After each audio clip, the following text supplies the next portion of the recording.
mínimo, depois dessa live vai lá pro YouTube, tá bom? Wine Live. Vamos falar de alguns trechos do Simetria. O que eu gosto dos livros do Hellinger é que quanto mais você lê, mais você tem vontade de ler. E o que eu mais gosto é que as pessoas, quando vêm fazer formação comigo, me dizem que tem o livro e não leram. Não é legal você comprar um livro para colocar na estante? Eu acho ótimo. E aí eu vou atender pessoas baseado no que outra pessoa me disse e tá tudo certo, né? Então hoje é uma live de estudo de livro, tá? Vou fazer algumas citações do livro original, lembrando que em relação ao PDF é diferente a página, tá?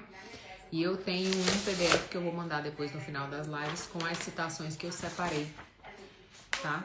Para quem tá fazendo esse estudo, ok? Ontem a gente falou do reconhecimento da vida, da precedência e hierarquia. Tem um trecho que ele fala que é assim: o que vem antes tem precedência sobre o que vem depois. O sistema não tolera vácuos. Se alguém é excluído, um descendente será forçado a representar essa pessoa vivendo um destino que não lhe pertence. Quando a gente chega na vida, quando a gente trabalha com constelação, com terapia sistêmica familiar, a gente vem para a vida para o espaço que está disponível, tá certo? E a gente sabe que na prática, que foram os estudos do Nagy lá atrás, né? Quando a história de alguém é abafada na família, essa história acaba se repetindo para que essa pessoa seja incluída. Mas vamos para uma coisa mais simples. Vamos dizer que eu tô grávida hoje, certo? E aí morreu a minha avó. O que é que a família vai fazer? A família vai dizer que vai começar a falar que o nome da minha bebê será em homenagem a essa avó. Ou seja, a gente não nasce livre. A gente nasce meio que com um lugar já definido além do sistema. Então o nome do meu bebê já está definido, a história, mas com quem ele vai se parecer, vão ficar procurando semelhanças dele com outras pessoas. Então a gente nasce para um lugar que está disponível ali. Obviamente até uma certa fase da vida. Só que o sistema vai me pressionar muito a me parecer com essa pessoa, sabe? E eu como mãe fui excluída. Porque eu como mãe já não sou mãe do meu bebê, eu já sou mãe do luto da família. O luto que a família está vivendo, porque vovó morreu, agora é minha responsabilidade suprir e consertar esse luto, tá certo? Então a gente precisa observar essas questões na família. Tem um outro texto que e aí quando ele fala a questão da hierarquia, a hierarquia é um termo que nós utilizamos, que é um termo eurocentrista, tá certo? Por quê? O que é a visão eurocentrista? Né? A visão de que a Europa como centro do mundo, ou seja, o que a Europa faz, rege, né, o que o mundo vai fazer. Dentro das questões, quando a gente usa o termo hierarquia, nós precisamos observar. Os primatas possuem hierarquia, tá certo? Geralmente é comum você observar nos primatas a questão da hierarquia, nos mamíferos a questão do macho alfa. Porém, na organização humana tribal, a hierarquia nasce depois da intervenção. Nos povos originários não existia a questão do líder, de quem manda, de quem... Não, eram os coletivos e gregários, ou seja, esse termo da hierarquia do sistema nasce da visão eurocentrista da família, nasce depois das intervenções. Ela não é de povos originários, tá certo? E os povos originários aderem a essa questão, né? Os índios começam a ter cacique, começam a ter... geralmente nos povos originários a hierarquia é gerida pelos mais velhos, ou seja, pela experiência que eles trazem. Então o conceito de hierarquia eurocentrista é uma coisa, o conceito de hierarquia para povos originários é outra, e até a utilização e a temporalidade, beleza? Tem uma parte aqui do livro que o Hellinger fala o seguinte, na página 212 ele diz assim: quando assumimos posturas de correção moral e agimos como se soubéssemos o que é melhor para os outros, sempre prejudicamos as ordens sistêmicas mais amplas. Ou seja, quando eu, como profissional, me cunho do meu mundo moral e ético e quero agir como eu sei o que é melhor para o outro, eu vou vacilar. Eu vou pisar fora da macaca. Porque eu vou cair na prepotência terapêutica. Eu vou colocar essa mãe no lugar dela. Eu vou mostrar para esse filho que ele está fora do lugar. Eu sei o que é melhor para ele. Isso é um lugar muito perigoso, tá? E lá no começo, como eu disse ontem, o apêndice é a parte mais importante desse livro. Na página 19, ele fala o seguinte, ó. Vamos começar aqui. Na leitura do material, o leitor deve se lembrar periodicamente de que a simetria oculta do amor, Hellinger fala do que as pessoas viveram nas constelações familiares. Fala do que traz o profundo sentimento íntimo, que abranda, que brada. Isso é o que me convém. Hellinger não propõe princípios éticos que tenhamos que seguir, nem se dirige ao superego com mensagens de como você deve ou você não deve. A sua voz busca na alma um órgão de percepção diferente, um ouvido que possa captar a ressonância natural das coisas. Leitores que mantêm relacionamentos não tradicionais se perguntam até que ponto o material é importante para eles. Somos terapeutas de família, nosso trabalho se volta primordialmente para as famílias tradicionais, para os relacionamentos entre homem e mulher. Entretanto, muitos solteiros e casais sem filhos, heterossexuais ou homossexuais, se sentiram profundamente motivados pela perspectiva que oferecemos. O simples fato de existirem tantos solteiros e tantos casais sem filhos, vai levando vidas felizes, afetuosas, significativas, prova que há ordens de amor em apoio dessas formas de relacionamento. Eles têm inúmeros problemas de relacionamento em comum com os membros das famílias tradicionais, mas também os seus próprios que precisam resolver para liberar o amor. O que a gente está falando aqui? Do que é considerado o sentimento base daquela situação. Porque quando eu olho para uma situação, eu naturalmente vou tomar partido, tá certo? Eu vou querer, eu vou dizer, ai que ódio. Se eu pego mulher vítima de violência, eu quero matar o agressor. Eu quero matar o agressor, eu quero prender, E assim, a mulher que apanha, ela não quer que o marido seja preso, ela quer que ele pare de bater.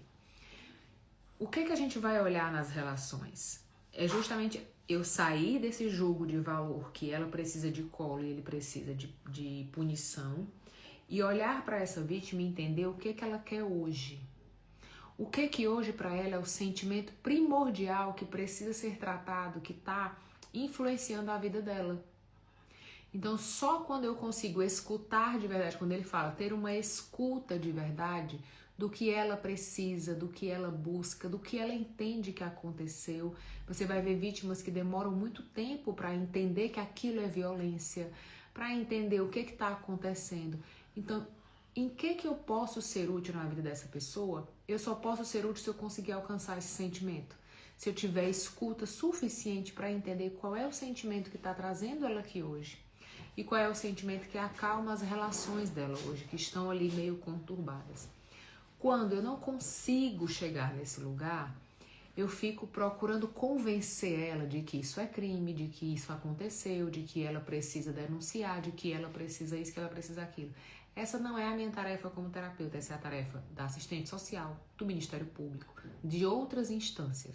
A minha tarefa como profissional é acolhê-la na dor, entender qual é a dor que está gerindo ela, qual é o sentimento base para que ela possa gerar uma conscientização e uma organização.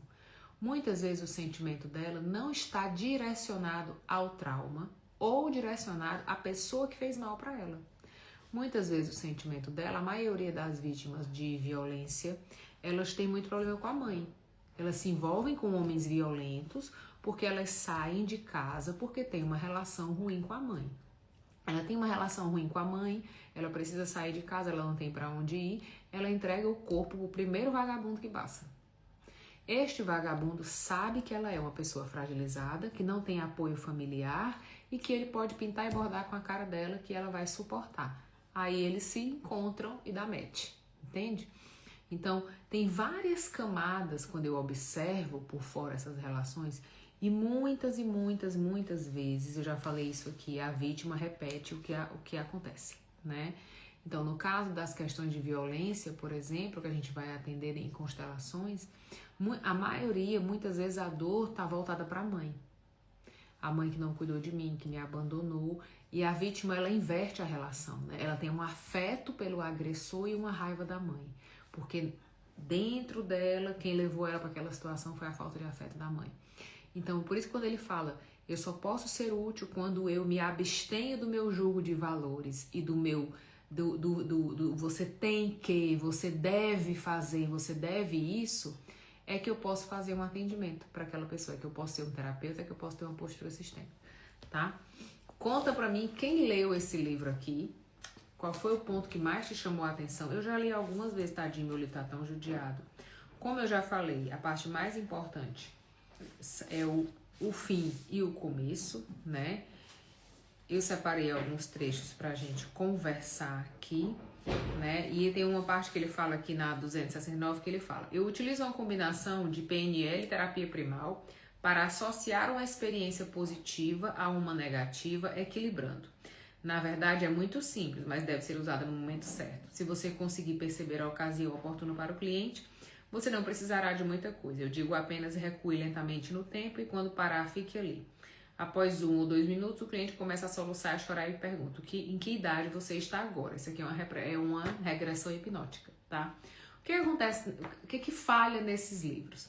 Se você for ler o Ordem do Amor, aquele azulzinho, ele para a constelação no meio e ele diz assim: a partir daqui se faz com um hipnólogo, com um hipnoterapeuta.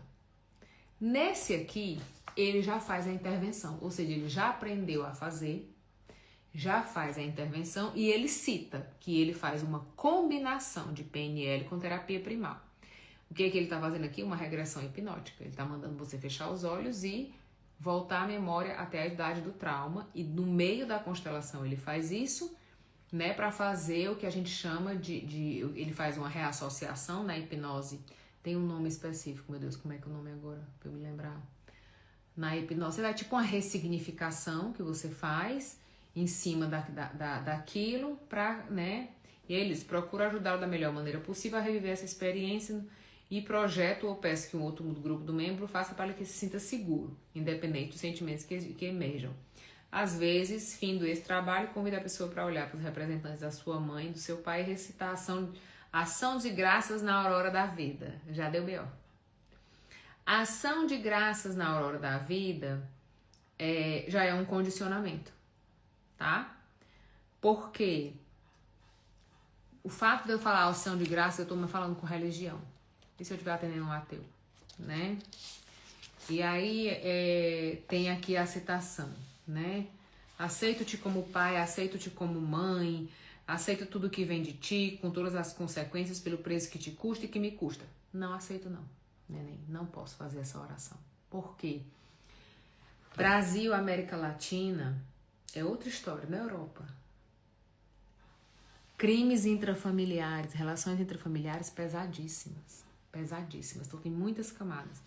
Então se você for lá 269, você não gosta do Hellinger, não é que eu não gosto, é que eu não sou idólatra, nem dele, nem de ninguém, tá certo? O que tá errado, ponto. Então, querido papai, aceito tudo que vem de ti, num país que tem 11 milhões de crianças sem o nome na certidão? Aceito não. Eu queria ter um nome, eu queria poder servir o exército, eu queria poder preencher uma ficha, tá, meu amor? A gente precisa ter cuidado para não banalizar a dor do outro, porque a nossa referência é outra. Então, assim, white people problems, né? Ah, Leiliane, mas o meu público não é esse.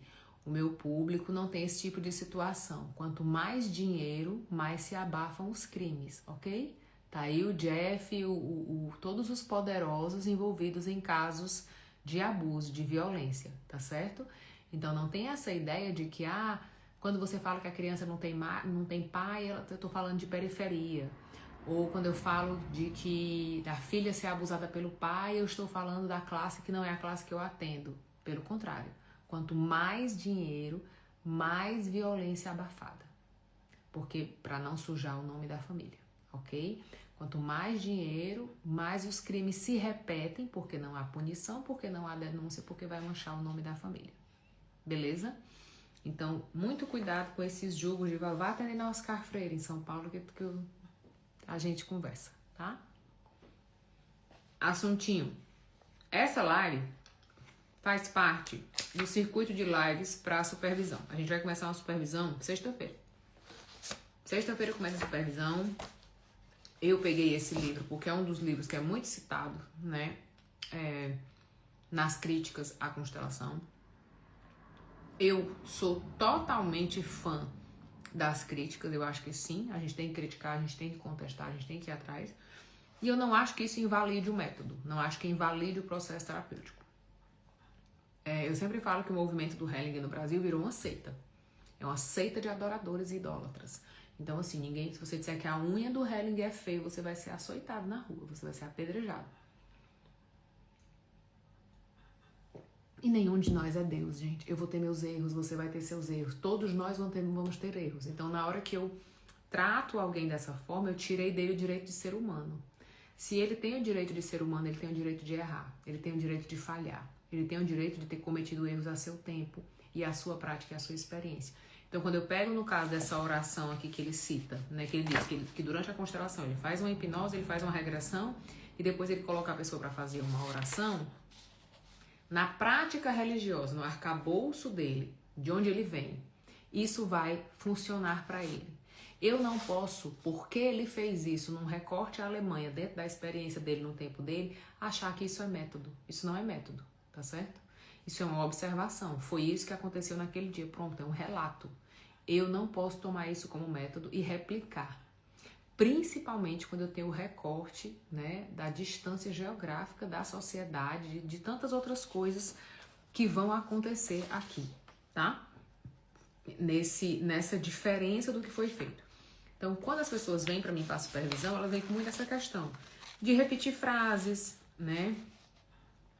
A gente vai fazer a supervisão nesse carnaval no formato de imersão, ou seja, as pessoas trazem o caso e a gente vê o que dá para fazer ali. Tem algumas constelações também que nós já atendemos, que estão gravadas, que ficam disponibilizadas, que eu atendi, que as pessoas assistem para poder tirar dúvidas em cima daqueles atendimentos. Terapia sistêmica não é só constelação, tá? Terapia sistêmica familiar existe muito antes da constelação. Eu sou especialista em terapia sistêmica familiar e casais, tá? Trabalho com constelações também. Mas a base da terapia sistêmica familiar, Virginia Satir, Escola de Palo Alto, tá certo? Jay Haley, Nage, essa galera toda, né? E tem que estar conosco para que a gente possa desenvolver um bom trabalho. Aqui no Simetria, na página 262, quem tem o livro acompanha aí, tá? Ele vai passar orientações para o terapeuta. Começa na 261, beleza? 261, página livrinho. É escolinha tia Leilinha. Porque choras, professora Helena.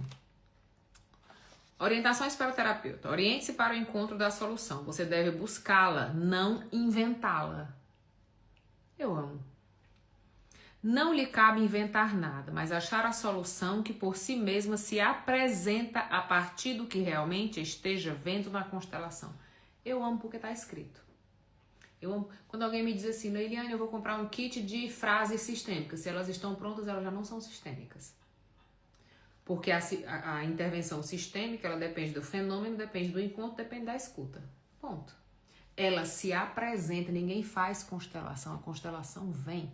Ela se apresenta pra gente. Você precisa estar apto a acompanhá-la e não a determiná-la, tá? Procure aqueles que foram excluídos ou esquecidos, mas continuam a influenciar o sistema. Quando é que alguém é excluído? Geralmente assassinato, aborto. Nós não falamos sobre morte, tá certo? Então, mesmo na faculdade, quando a gente vai fazer pesquisa, se você colocar, por exemplo, no Google Acadêmico da vida mesmo, se você colocar morte, vão aparecer poucos artigos. Mas se você procurar outros nomes, passagem, esses nomezinhos bonitinhos que o pessoal dá para as pessoas quando morrem, você vai ter mais artigos. Então, nós não falamos de morte.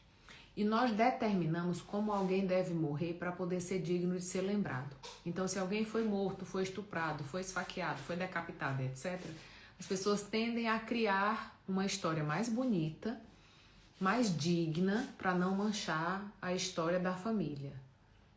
Não, pode desligar.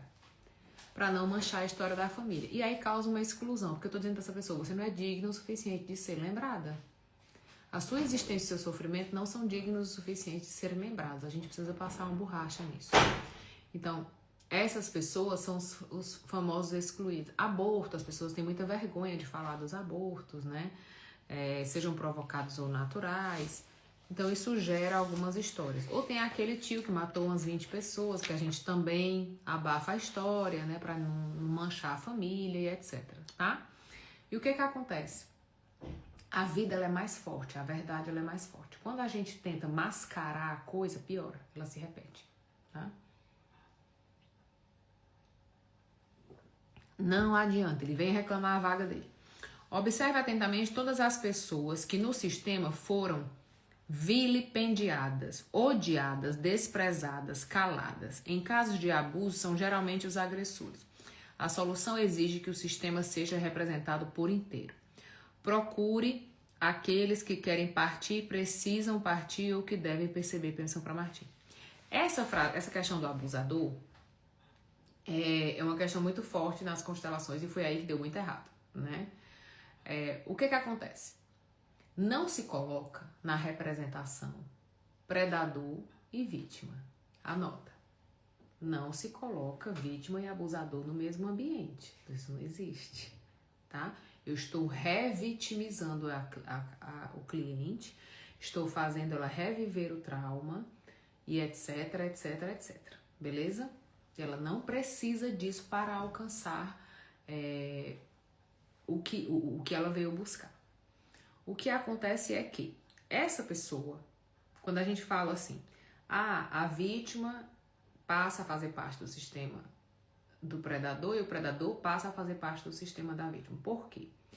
Antes de vamos dizer que eu matei Maria. Antes de eu matar Maria, eu era João. Depois que eu matei Maria, eu virei o assassino de Maria. As pessoas vão me tratar, o mundo vai se relacionar comigo a partir daqui. A partir daqui não tem volta. Eu sou o assassino de Maria. Beleza? Como é que eu me torno assassino de Maria? Matando Maria. Como é que Maria se torna vítima? Sofrendo esse assassinato. Então, os novos lugares que nós ocupamos na vida, no mundo, na existência, são definidos a partir dessa relação. Então, Maria não morreu, ela foi assassinada. João não é um cara que passou por Maria, é um cara que assassinou Maria. Ou seja, eles estão entrelaçados nessa relação. Nasce aqui um entrelaçamento. Não quer dizer que a gente vai chamar ele para tomar um café, tá certo? Então, incluir essa pessoa para cá e essa pessoa para cá é exatamente que a partir daqui as histórias dele não se separam mais. Eu não consigo mais citá-los sem estar emaranhado. Eu não consigo desfazer o que foi feito. Então, a partir daqui, eles têm histórias entrelaçadas. Não quer dizer que vão ficar juntos ou que as famílias vão se dar bem, né? Ah, é porque a família da vítima, ela tem que incluir o agressor. Incluir não é chamar para tomar um café, tá certo? Incluir é saber que eu não tenho como me relacionar com a Maria sem me relacionar com o cara, porque Maria não morreu, ela foi assassinada. Então, cada vez que eu olho para Maria, essa dor está comigo quando eu olho para Maria. Essa referência está comigo. Então, ele está ali. O Buber diz lá atrás, né? Não há como falar dele senão com ele. Então, quando eu falo com Maria, também estou falando com ele. Quando eu grito de dor por vingança por Maria, eu estou gritando com ele. Tá certo? Então, tem várias camadas aqui. Quando eu vou trabalhar com vítimas de abuso, eu tenho que fazer uma coisa muito séria. Nunca se coloca o abusador. Nunca. Nunca, nunca, não pode, não vai dar certo. Até porque muitas vezes a dor dela não está lá, tá certo?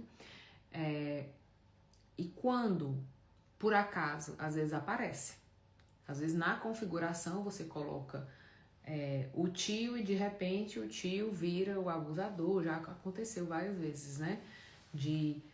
A pessoa colocar um representante e ela dizer, não, foi ele que mexeu comigo, foi ele que fez isso, foi ele que foi aquilo. A gente precisa ter um cuidado muito grande com isso, com esse momento. Esse momento aqui vai exigir maturidade do terapeuta. De o que é que você precisa, o que é que eu estou aqui para você, o que é que você precisa viver nesse momento e que eu possa ser suporte para você, para que a gente possa encerrar isso aqui o mais breve possível. Não é fugir da constelação, é encerrar esse contato. Ok, se ele surgiu, o que é que ele tem pra dizer? Você aguenta ouvir? Você quer parar? Você quer parar aqui agora, a gente encerra. Tá certo? Então eu já tive constelação de começar e a pessoa olhar pra mim, no olhar dela eu entendi que bateu. E aí eu perguntei pra ela, podemos ficar por aqui? Ela disse, sim, é o meu limite. Eu disse, tá tudo certo. Não tinha 10 minutos de constelação.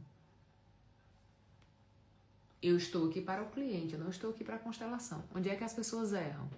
Se encantam com a constelação, vendo o negócio, assim, o povo falando, uma briga, uma confusão, se apaixonam por aquilo e esquece o cliente. Não olhe mais pro cliente, só quer ver a magia acontecer. Conta aí um babado pra mim, tu já viveu uma dessa? Sessão do descarrego com os 380 pastores, Deus me livre. Muita gente me pergunta, Leiliane, constelação tem a ver com espírito? Se tivesse, eu era a primeira a correr, que eu tenho pavor de alma, meu amor. Tenho pavor de alma. Se eu sonhar com a minha mãe, com a minha irmã, qualquer pessoa da minha família que morreu, eu já acordo apavorada. E é porque é minha família. Tupia se fosse ao vivo. Não dá pra mim. Já era uma coisa que eu tinha cortado. Tá certo? Só que eu estudei psicodrama, né? Psicodrama já existia, antes da constelação existir. Ninguém chamava o psicodrama de espírito, de nada. O psicodrama já existia. As esculturas familiares já existiam. O que aconteceu foi que na tradução do Hellinger se usa muito a palavra espírito, que seria inconsciente coletivo, né, em termos de psicologia. Então ele fala muito o movimento do espírito, que é aquele movimento da família, que tem uma lei maior, né, que gere a família. Então nas traduções trouxe muita margem para esse tipo de interpretação e para esse tipo de utilização, tá certo? Eu quando cheguei no Brasil, que eu estudei aqui quando eu fui pro Brasil, em 2014, eu dizia, meu Deus, é sessão do descarrego. Isso aqui não é terapia, não. Misericórdia, eu tô correndo. Apavorada. E escandalizada eu fiquei. Mas tá tudo certo. Vou-me embora, tá? A gente se encontra amanhã às 7 da noite. Se você já leu esse livro, ou leu algum livro do Hellinger, manda pra mim no inbox qual é a tua experiência com isso. Sexta-feira começa a supervisão, tá? Hoje já vão estar liberados algumas constelações lá para vocês poderem assistir para trazer as dúvidas na sexta-feira. Beleza? A gente se vê. Cheiro!